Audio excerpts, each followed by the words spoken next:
محمد بن قاسم نے ملتان فتح کرنے سے پہلے کون کون سے قلعے فتح کیے، آئیے اس ویڈیو میں جانتے ہیں۔ بسم اللہ الرحمن الرحیم۔ السلام علیکم دوستو، آج ہم بات کرنے والے ہیں محمد بن قاسم۔ ناظرین، یہ سٹوری شروع ہوتی ہے جب ایک قافلہ دریائے سندھ کے کنارے سے گزر رہا ہوتا ہے تو یہاں کے مشہور ڈاکو ان کو لوٹ لیتے ہیں اور ان قافلوں والوں پر بہت ہی ظلم و ستم کرتے ہیں، کچھ لوگوں کو مار بھی دیتے ہیں۔ اور ایک عورت وہاں سے یہی اس کے لب پہ آتا ہے کہ یا علی الحجاج، یا علی الحجاج۔ اور جو لوگ قافلے میں بچ جاتے ہیں وہ واپس جب جاتے ہیں، اور یہ سب جب پہنچے واپس عراق علی الحجاج کے پاس تو ان کو سارا ماجرا بتایا اور ان کو بولا کہ ایک عورت نے وہاں آپ کو پکارا تھا کہ یا علی الحجاج، یا علی الحجاج۔ حجاج نے عورت کی یہ فریاد سن کر ایک دم سے تمتما اٹھا اور اپنے اندر ایک قسم اٹھائی کہ مجھے پر سونا اور مجھ پر اپنی بیوی حرام ہے جب تک میں اپنی بہن کا پکارے ہوئے لفظوں کا جواب نہ دے دوں۔ اس نے لشکر تیار کیا، 3000 سے 4000 سپاہی دے کر عبید اللہ بن لبحان کو اس کی کمان سنبھالی اور اس کو کہا کہ تم جاؤ یہ مقصد پورا کر آؤ۔ یہ لشکر انتہائی کم وقت میں اور شکست کھا کر واپس آ گیا اور بہت سے سپاہی اور کماندار خود بھی شہید ہو گئے۔ اس کے بعد ایک اور لشکر تیار کیا، تیل بن توفہ کو یہ لشکر سنبھالا اور یہ بھی شکست کھا گیا۔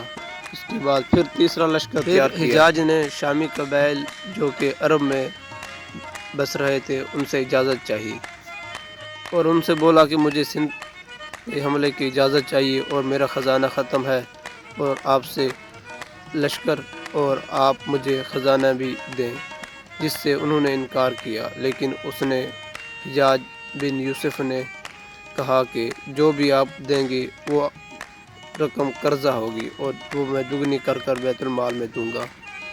اس کے بعد اس نے اپنے سگے بھتیجے محمد بن قاسم، اس نے اپنے بھتیجے کو اپنی بیٹی نکاح میں دی ہوئی تھی اور 12000 کا لشکر اسے دے کر اسے روانہ کیا اور باقی کھانے پینے کی اشیاء اور باقی سامان وغیرہ وہ سمندر کے ذریعے بھیجتا رہا پیچھے سے۔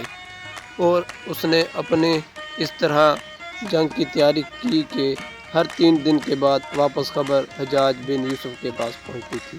پہلا شہر دیبل تھا جو کہ بتوں کا شہر تھا اور اس میں سب سے اونچا اور بڑا مندر تھا اور لوگوں کا یہی ماننا تھا کہ جب تک یہ جھنڈا مندر کے اوپر لگا ہوا ہے جو نہیں گرتا تب تک وہ شکست نہیں کھا سکتے۔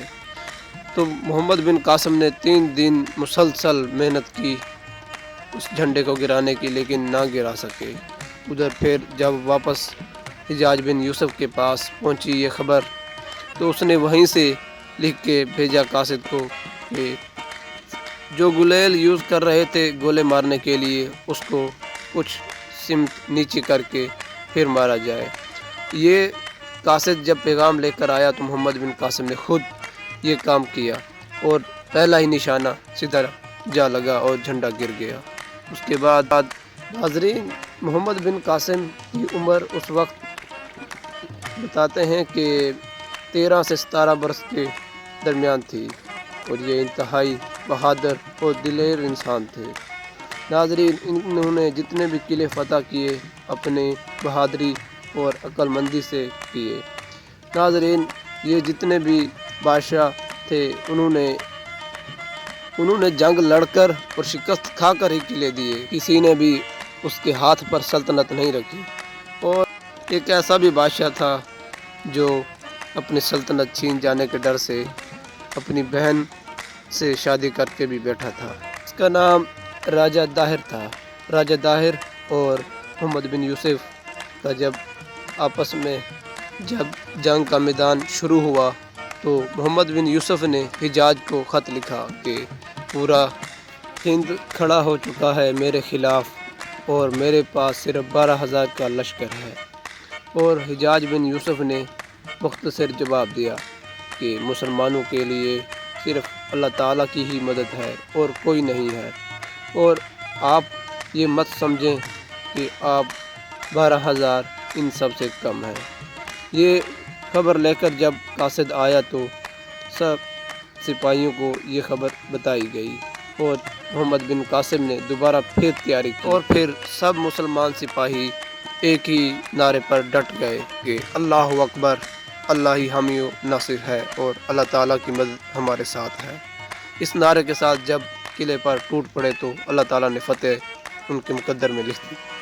اس طرح وہ 2 ہجری کے اندر ملتان کے قلعے تک پہنچ گیا، اور وہ 90 ہجری میں نکلا تھا۔